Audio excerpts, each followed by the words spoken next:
Hello, how's it going? Well, last night, or in the afternoon and the evening, the weather got really bad. I mean, really bad. It's not so bad here. I mean, I'll show you. We've got some branches falling down, just here. And this is my backyard. Pretty big backyard. A few things going on.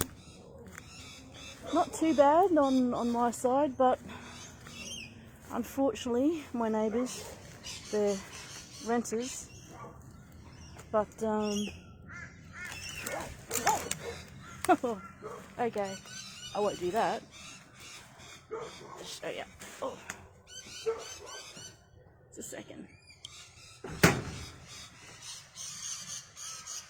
See that?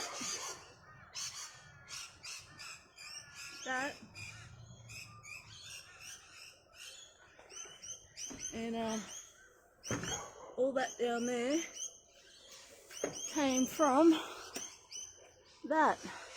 See that broken bit up there? It's one of the I think it's a ghost gum.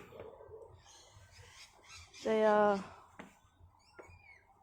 pretty pretty interesting trees. I'll show you one here. See that? And we have like ghost gums, and basically for about this line they're like a completely different colour, but then they're really usually pale from a certain height up. And then basically what happens is that at night when you're in the bush, you can't see the bottom of the tree, but you can see from a certain height up, and because they're really white and pale, they kind of glow in the dark and very ghostly, so they're called ghost gums. But yeah, this tree, let's see, break off points there. Not unusual. They're called, a lot of our trees, the eucalypts, are called widowmakers for a reason. You don't camp under them. Not like in America where you camp under a lot of, like, you know, pine trees and all that sort of stuff. In Australia, a lot of these trees and branches, they will fall. And sometimes it's not even like last night where it obviously fell during a storm, but sometimes it'll happen after a storm. So they weathered the storm, but then at times they will absorb a lot of the water and the branches get heavy and then they just snap off. There's been times when after a storm, like I've been out here and I've heard this large crack and I saw this big branch just fall down, and it was really fine, no wind, sunny even, and yeah, so that's why they're also called widowmakers. So, you know, and this is not unusual kind of thing here in Australia to have, you know, the weather be like this, and yeah, it's really hot. It's gonna be a humid day today because of all the rain. But yeah, one day it can be nice and sunny, and then, you know, something blows over and it just, yeah, it just happens. But yeah, the wild weather here. So I have to get my cuz bros in and get them in to have a look at that. So it's incoming storm season for people, and so be careful around gum trees for those in Australia. And if you're not in Australia but there's a place where there's like a eucalypt forest, be careful around them. Don't camp under eucalypts, as I can tell you. Camp under the pine trees. At least you know that they're not going to drop branches randomly, okay?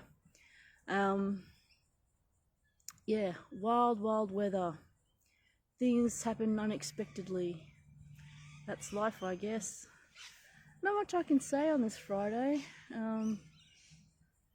other than, wow, you know, things that you you see in life and nature. And I was just thinking about this the other day about, you know, the extremes of the Aussie weather, temps and all that sort of stuff. So yeah, and it happens. It's like, that's why I like to question people when they go on about the whole climate change stuff. It's like they say carbon is bad. Okay, so what carbon are you talking about? Are you talking about carbon monoxide, carbon dioxide? If they say all carbon, then I know that they are lazy thinkers. They don't have a brain, to me, because carbon dioxide is actually used by plants, and it's been shown that the more carbon dioxide is, the more plant growth there is. However, there is a problem with deforestation and ripping up the plants of like the Amazon, the lungs of the earth, because all the plants and trees and all that, they require the carbon dioxide to grow. In fact, the more carbon dioxide there is in the atmosphere, the more vigorous plants grow, which is where we get algal blooms, where we get, you know, things just growing and growing. I mean, that's why a lot of councils around here, they put certain types of plants in like the median strips of traffic islands and all that. It's because it absorbs a lot of the carbon. Carbon monoxide is something different, you know.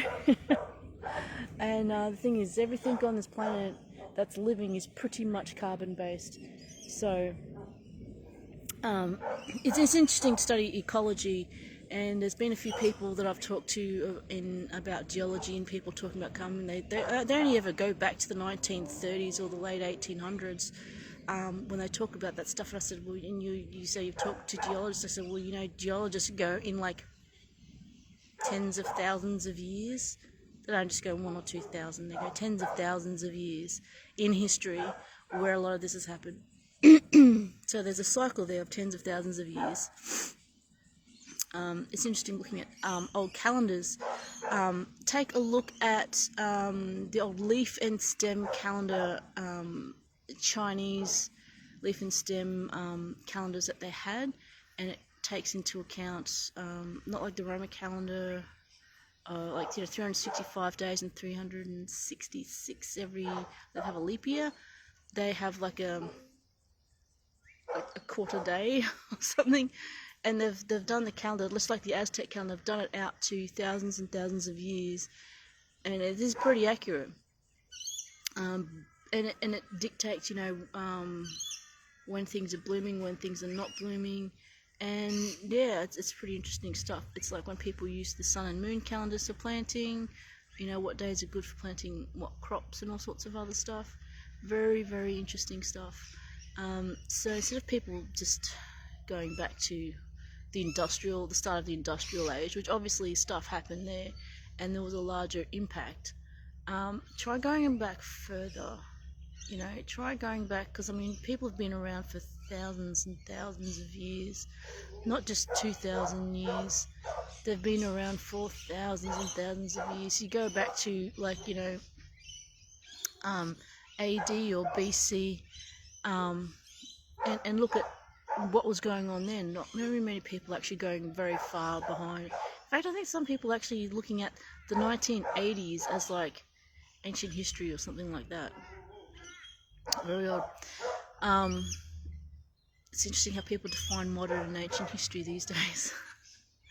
But yeah, it's interesting to think about that. Anyway, totally wild weather. I'm okay. I'm going to get tree loppers in and get them to have a look at all my trees and go, right, because of the storms, give me your advice on cutting these things down to make it safe but still have as many trees around as possible, for, you know, shade and growth, and because they're really lovely things.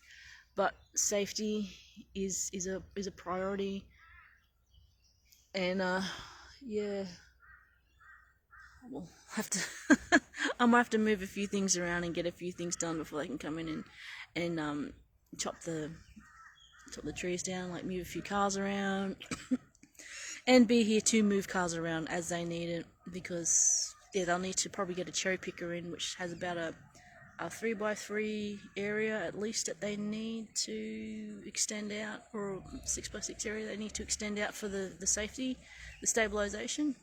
So I'll check that out and see if I can organise that. Anyway, you guys keep safe. As I said, if you are going out anywhere where there's eucalypts and all that, don't camp under them. They're called widowmakers for a reason. All my Aussie friends, particularly as it's the change in season in spring, be careful of all your trees. Get tree loppers in. I do like Boss Trees. They're not paying me for this, but Boss Tree Services, they're awesome. They don't muck around. They get in there and they get the job done. And I find them very friendly and pretty courteous, and but I'm like pretty easygoing myself. But they do get the job done, and they're really awesome. Anyway, catch you guys later. Bye.